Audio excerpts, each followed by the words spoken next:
Olá, bem-vindos a mais um papo técnico aprofundado aqui do Dev Raiz. Hoje a gente vai desconstruir um dos maiores mitos do monitoramento de performance, a tal da média. Vamos entender por que essa métrica, na verdade, pode ser bem perigosa e como usar percentis não é só uma boa prática, mas sim um requisito fundamental para quem quer construir aplicações Laravel que sejam de fato resilientes e escaláveis. Bom, vamos estruturar nossa análise. O nosso roteiro de hoje é bem direto ao ponto. A gente começa entendendo o problema central com as médias, depois decodifica a solução, que são os percentis, em seguida a gente vê como aplicar isso na prática, no Laravel, discute as ferramentas e, no final, o mais importante, como a gente conecta tudo isso ao impacto técnico e de negócio. Vamos começar com aquele cenário que todo dev senior já passou, né? O dashboard de performance está lá, todo verdinho, tudo parecendo ótimo, mas as reclamações de usuários sobre lentidão simplesmente não param de chegar. Onde que está a desconexão aí? A resposta, na verdade, está bem aqui.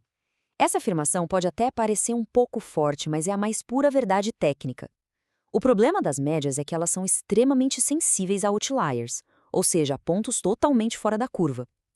Uma única requisição que demorou uma eternidade, que pode ser justamente a daquele cliente importante, já é suficiente para inflar o valor médio e mascarar a experiência real da grande maioria das pessoas que usam o sistema.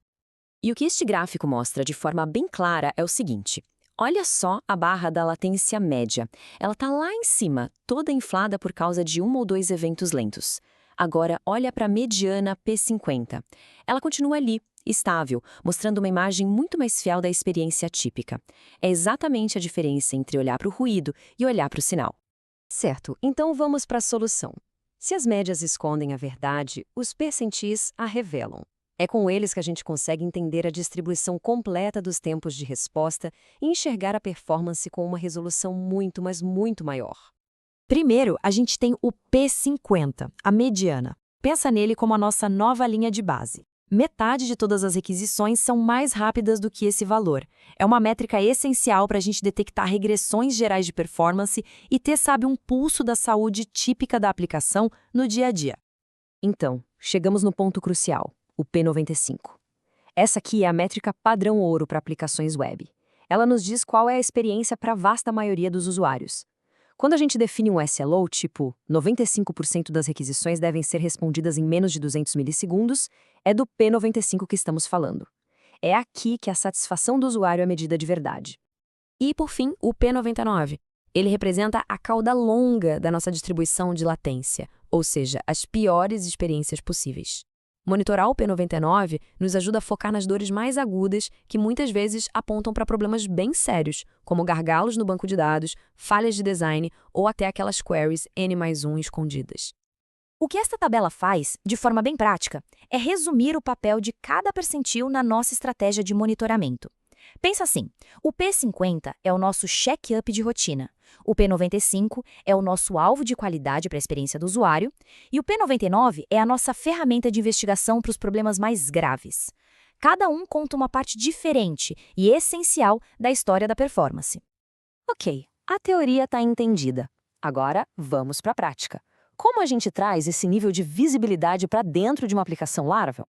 Bom, a resposta hoje é o padrão da indústria. OpenTelemetry. A implementação segue um processo bem definido. Primeiro, a gente instala o pacote OTL via Composer, normal. Depois, e aqui está o pulo do gato, a gente registra um middleware dele para que ele intercepte todas as requisições HTTP, funcionando como um coletor de dados central. E por último, a gente configura um exportador para enviar esses dados para uma ferramenta de análise, que vai calcular os percentis para nós. Isso aqui é um exemplo do mundo real. Num back-end como o Prometheus, é com uma query em PromQL, como essa, que se calcula o percentil 95 da latência. Basicamente, o OpenTelemetry coleta os dados brutos em buckets e o Prometheus faz a mágica de calcular o quantio que a gente precisa a partir daí. Beleza. Uma decisão de arquitetura importante é onde esses dados vão viver e ser analisados. E aqui a gente cai num trade-off clássico da engenharia de software: conveniência contra controle. De um lado, temos serviços como o New Relic. É praticamente plug and play, a gente instala o agente e em minutos já tem dashboard com P95 e alertas prontos. O preço disso é a conveniência. Do outro lado, uma stack auto-hospedada com Prometheus te dá controle total e um custo potencialmente menor, mas, claro, exige um investimento do time no setup e na manutenção dessa infraestrutura. É uma decisão de ROI técnico, no fim das contas. Então, chegamos ao ponto crucial. Por que todo esse esforço? Como essas métricas mais avançadas se traduzem em melhorias que a gente pode ver tanto na aplicação quanto para o negócio? Adotar essa abordagem nos dá uma visibilidade que a gente simplesmente não tinha antes. A gente consegue finalmente achar a causa raiz daquela lentidão que só alguns usuários reportavam. Conseguimos fazer promessas de performance que são realistas usando SLOs e, mais importante, a gente começa a usar dados para guiar decisões de arquitetura, como otimizar queries para evitar aquele clássico e doloroso problema do N+1.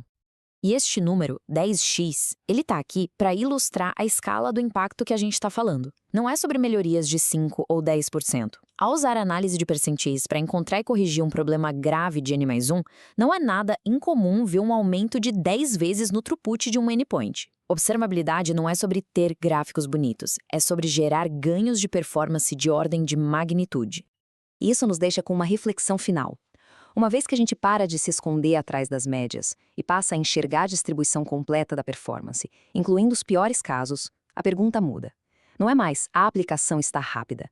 A pergunta passa a ser, agora que temos essa clareza, que decisões de arquitetura vamos tomar para garantir a saúde e a escalabilidade do sistema a longo prazo?